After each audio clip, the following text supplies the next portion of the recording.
Mi nombre es Brian Ariza, pertenezco al programa de teología de la Fundación Unicervantes.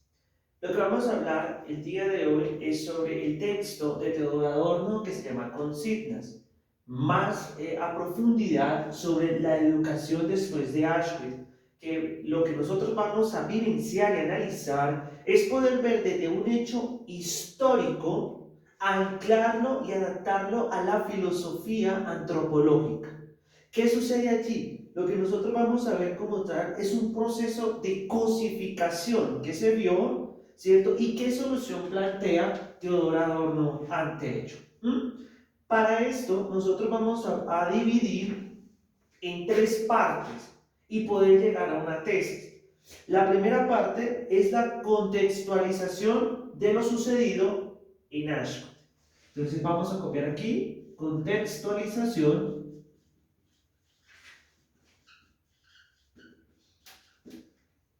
de lo sucedido en Auschwitz, como primera parte. La segunda parte de lo que nosotros vamos a ver es la problemática del hombre ante una conciencia cosificada o en este caso enajenada. Aquí ya empezamos a ver ya la parte filosófica de esta historia, que aunque lo vemos en libros, que aunque nosotros lo observamos como un museo al cual vamos nosotros en los campos de concentración, ha sido uno de los más grandes debates, temas y rastros históricos a nivel filosófico y aún más a nivel antropológico. Entonces vamos nosotros como segunda parte, la problemática del hombre ante la conciencia. La problemática del hombre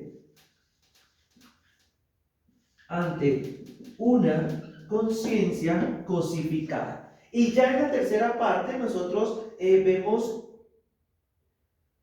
cómo afecta dichos procesos ante una comprensión, o más así qué solución viable nosotros vemos desde Teodoro Adorno para poder ver y solucionar una problemática que si nosotros nos vamos a la actualidad o la contemporaneidad, no se podría dar todavía solución, ya que aún en esta época sigue existiendo Adolfo Hitler. ¿Cómo? Ya lo vamos a ver. Entonces podríamos mirar una solución ante lo sucedido. ¿Qué es lo sucedido? Una cosificación de conciencia. Aquí lo vemos. Una cosificación de la conciencia. Iniciemos entonces con la primera parte. Contextualización de lo sucedido en Auschwitz. Para algunos, de pronto no sabremos, aquí estamos haciendo referencia a Auschwitz. Auschwitz ha sido uno de los campos de concentración más famosos, por así decirlo, que ha tenido el nazismo de la época. En 1940 se da apertura al campo de concentración nazi, más conocido como la fábrica de la muerte. Se puede ver como un grupo de hombres succionan las emociones de miles de individuos, volviéndolos armas de muerte, adoctrinándolos para acabar con la vida de otros seres humanos. En este caso serían los judíos, entre otros, quienes fueron tomados como objetos, acabando con la persona de cada ser humano, hijo de Dios Padre Creador. ¿Qué sucede? Cuando Hitler gana, empieza el poder nazi en Alemania. En esa época, el nazismo lo que hacía era condenar algunos casos y los llevaban a algunos campos de concentración, como el odio hacia los judíos, los mismos homosexuales de la época, ¿cierto? Que eran llevados a esos campos de concentración. Pero cuando ya gana el nazismo como tal, en la noche de los vidrios rotos, que conocemos esa historia, empiezan todo el dominio nazi, succiona la mente de aquellos. Lo que hacen es adoctrinarlos para coger un odio grandísimo hacia los judíos. ¿Cómo lo hacen? A nivel pedagógico en los colegios. cartillas para los niños, juegos y demás, donde al niño desde pequeño se le cosifica y se le va diciendo, ellos son malos, tienes que odiarlos, ¿sí? Lo que de pronto nosotros vemos en la actualidad, que es otro nazismo, de pasar por la calle y ver en una tienda de ropa que te dice, ven, compra, compra, y algún modo en el que tú vas a la tienda de ropa, te mides la ropa, se te ve bonito, pero llegas a tu casa y ya no lo puedes ver como lo ves allá. Así pasaba también con el nazismo. Les habían metido a todos de que los judíos eran malos y tenían que ingresar a un campo de concentración. La pregunta es, ¿qué pasaba en estos campos de concentración? En especial, la fábrica de la muerte.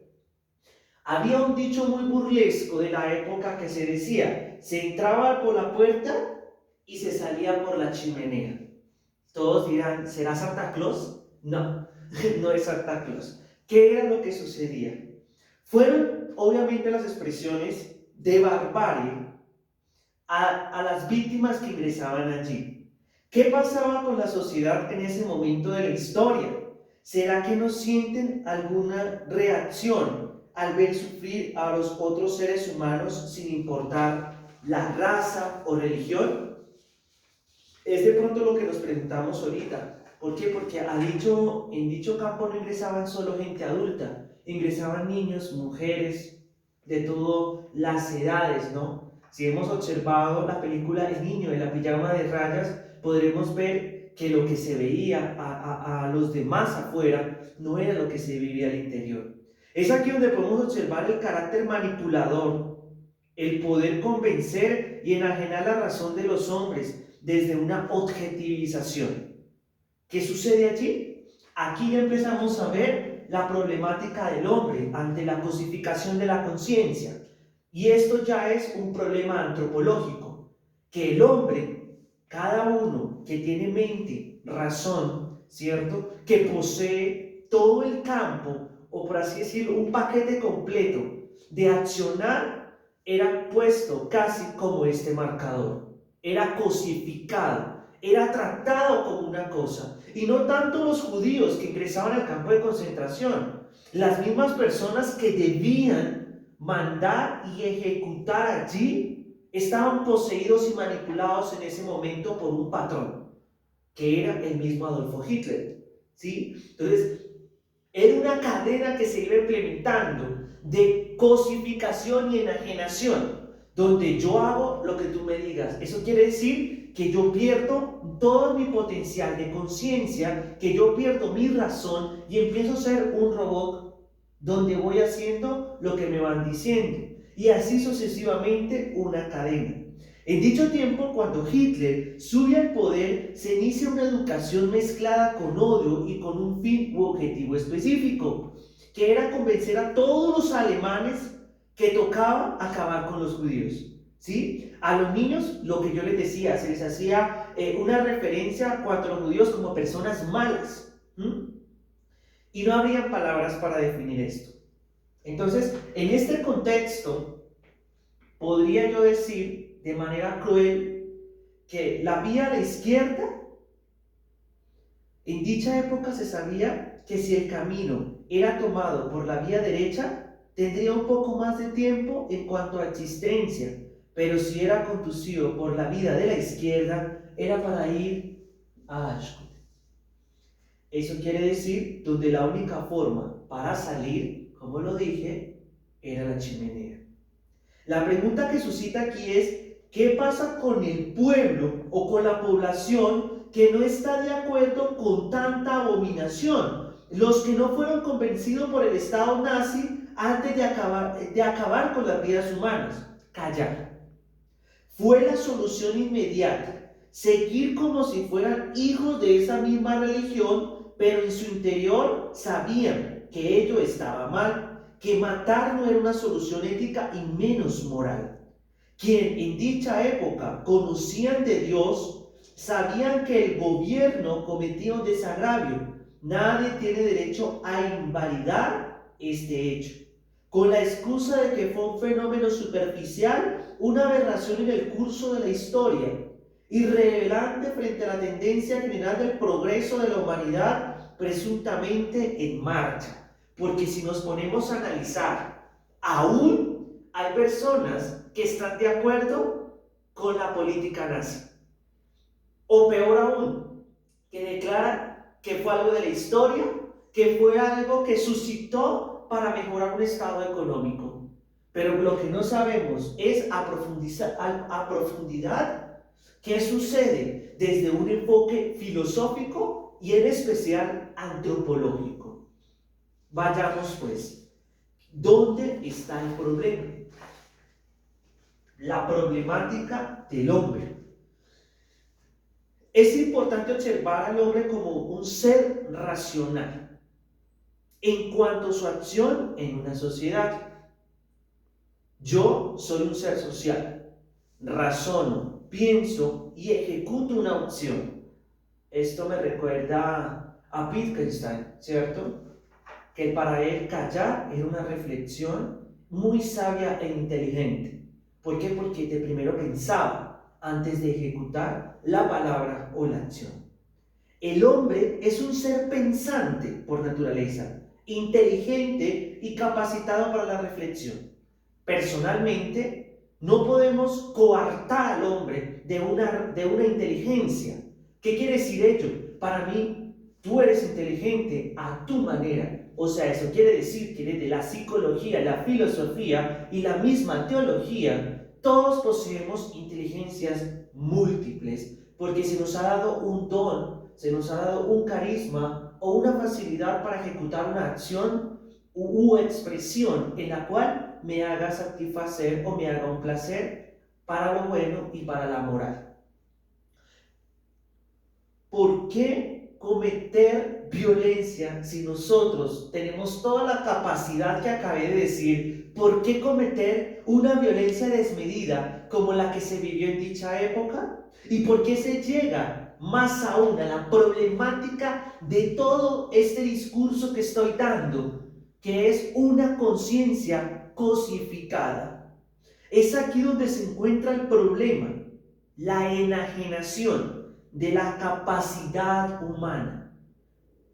Eso quiere decir que ante una inteligencia, que ante una forma de ser racional y que ante todas las virtudes que se nos ha dado de lo alto, el mismo hombre se la ha quitado al hombre. ¿Cómo así? Claro, lo que quiero dar a entender aquí es que yo puedo y tengo un poder a nivel mental de decirle a la otra persona que haga lo que yo le diga y lo que yo le ordene. La otra persona tiene la capacidad de decir no, porque yo tengo mi esencia de ser quien soy. Pero cuando llega la cosificación y el poder de la mente, puedo hacer que el otro pierda sus facultades y se vuelva un objeto, una cosa, y empiece a andar o a hablar como yo le estoy diciendo.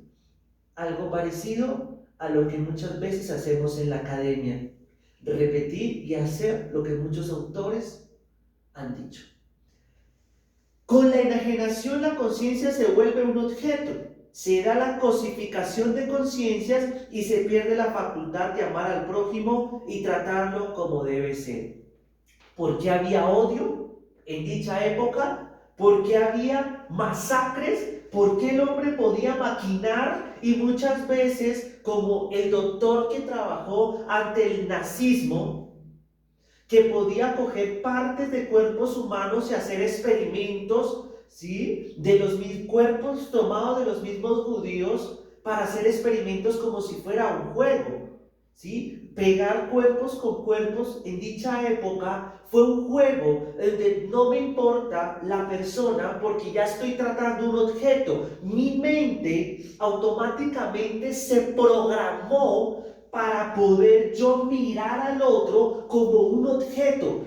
Tapo y destapo un marcador, algo parecido, que si le quito un brazo a una persona y se lo vuelvo a poner, No lo voy a ver como persona, lo voy a ver como si fuera un marcador, porque mi conciencia ya está cosificada, ya está enajenada por un odio y por una venganza o rabia sin justificación alguna. Cuando yo ya empiezo a ver al ser humano como si fuera un marcador, eso quiere decir que yo ya no estoy actuando como un ser racional y de mí ya se ha quitado la parte de amar, la facultad moral y la facultad ética. Por ende, es un problema antropológico.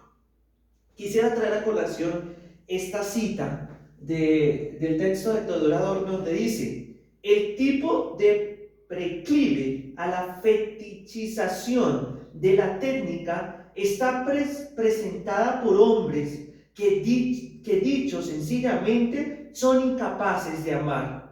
Esta afirmación no tiene un sentido sentimental ni moralizante. Se limita a describir la deficiente relación libidinosa contra personas.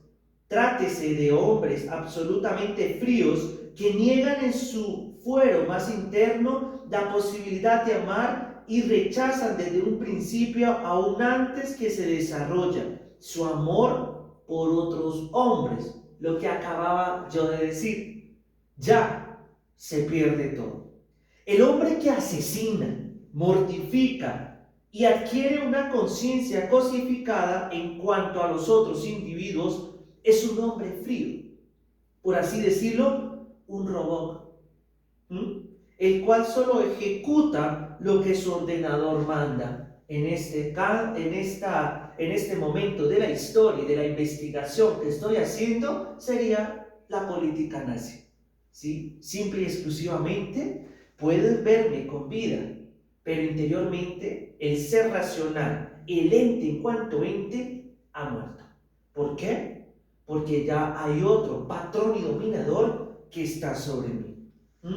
Se puede decir que dicho hombre se ha creado un sentimiento de odio para con otros hombres a lo que ve como una amenaza, y es por ello que su objetivo específico es matar, descargar todo el odio que le ha creado en la víctima. En este caso se llama el genocidio. La persona dura consigo misma se arroja al derecho de ser dura también con los demás y se venga en ellos del dolor, cuyas emociones no puede manifestar, que debe reprimir. Ahora bien, el enfriamiento lo llamo yo, porque esto lo relaciono también con los sentidos, frío, caliente, tibio. La Biblia nos relaciona o frío o caliente porque los tibios Dios los vomita. Entonces por eso traigo a alusión la parte sensorial, que para mí es visto también en la parte sentimental del hombre. Una persona fría podría decirse una persona sin sentimientos, una persona que no ejecuta su ser como tal. El problema se da también cuando no existe una resignificación de la identidad y cuando no se da una educación de calidad donde se enseña la importancia de la autorreflexión y autocomprensión. Pues la autocomprensión se ve afectada, por ejemplo, cuando pasamos el canal de la televisión que muestra los hechos atroces que acontecen en nuestra nación. Aquí ya empezamos a ver una contemporaneidad.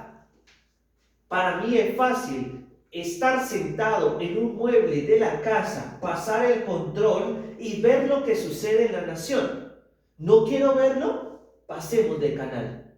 Ese es el nuevo nazismo del hombre.